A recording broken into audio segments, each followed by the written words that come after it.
Hi everyone, I'm FMGreeno. Welcome along to episode 51 of the Greeno Tour, my FM21 European journeyman, where I can only manage teams I've seen play live or have been to their stadium. We're here with Köln. We have another Champions League game lined up for you today. We're at home to Manchester United.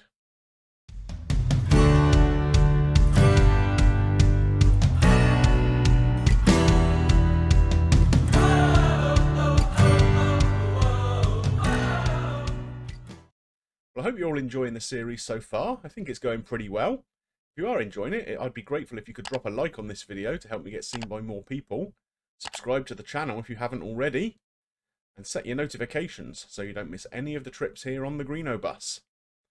Don't forget, I'm now streaming over on Twitch too. I have a save with Rapid Vienna currently. That goes on Monday and Friday evenings, so it'd be great to see you there too. Right, down to business. The last time we were together, we played the double-header against Sparta Prague, where we got beaten at home in the Champions League, and then we beat Borussia Mönchengladbach 3-0 in the league. And it's kind of continued in that vein since then, very up and down form. Stuttgart, we got beat 1-0, a very early goal they scored. We couldn't get back into the game. Then we followed that up by beating last season's champions, Augsburg 1-0. Giorgio Lisi with a goal. We travelled over to Italy for our game against Inter in the Champions League and picked up a very creditable 1-1 draw. And then went to Hoffenheim and got beat 2-1. They scored two very early goals. We did get a late consolation, but unfortunately we couldn't just push on and get a second.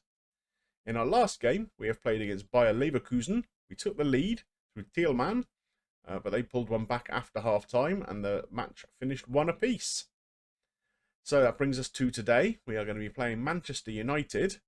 If we go and take a quick look at them, the thing that concerns me most, Haaland up front. Now, we know the problems we had with him when we were at Luton. He's not even their key player. Kulusevski is. So if we take a look at some of the players in their squad here, SMS is here, Kulusevski, Haaland, Todibo at the back, Hernandez at fullback. They are a very strong outfit. We're going to have our work cut out today, but let's go and see how we're set up for it. So we're going to play a 4-4-1-1. It's almost a 4-4-2. Priska here plays as a trequartista, so he's kind of almost up there as a centre forward, effectively. We're going to put out last season's first choice back four. Reason for that, I just think they're a bit more familiar with each other, and I think that will help. So it's Pinheiro, Onguene, Guevara, and Brauner. Morin is going to come in and play as a ball-winning midfielder. It's a role he's very familiar with. It's actually his favoured role here.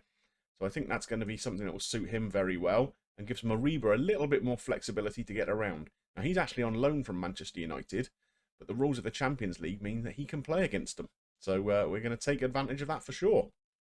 Off to the stadium. So as discussed, there's our formation. I think it should offer a little bit more solidity than our regular formation, and we're going to need it today, I think, against this outfit. A very, very strong Manchester United team. As you can see, both ourselves and Inter Milan just on the 1 point at the moment. I think if we could pick up even 1 point in this game, I'd be fairly happy with that. It's going to be a bit of a big ask, but we'll give it our best shot. And we are underway. So this is the formation that I used against Inter Milan away from home.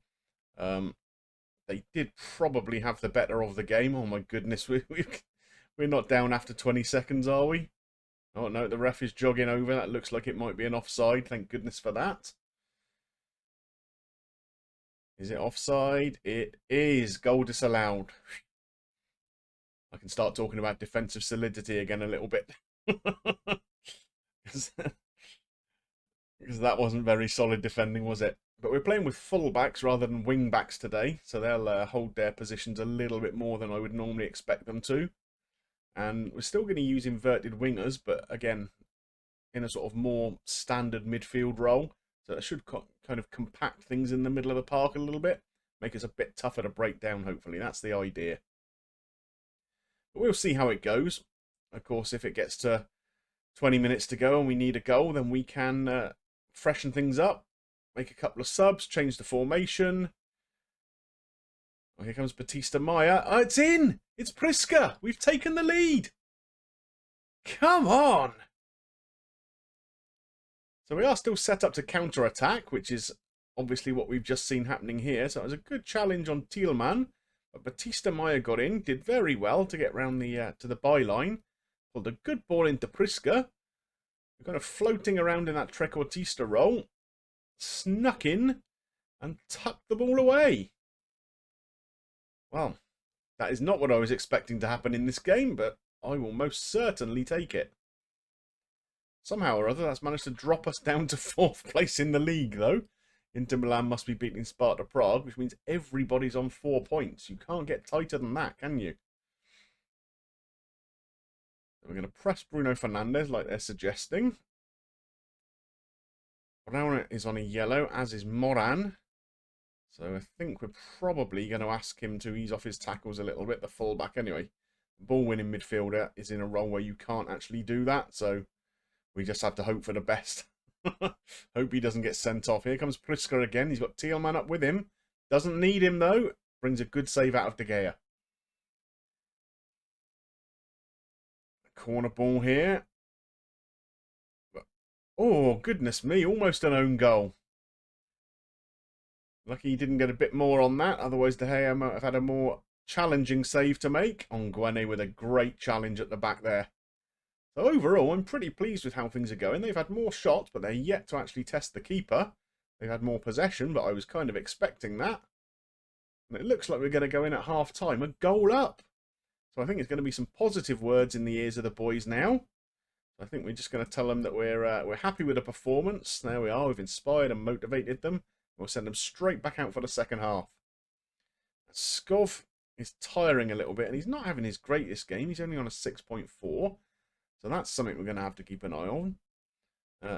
Pinheiro at right back is also struggling a little bit. But we do have that young Chinese lad who can come in and play right back very, very effectively. So again, we might make a change there in a couple of minutes. In fact, I think we might go and do that now. I'll be back in a moment.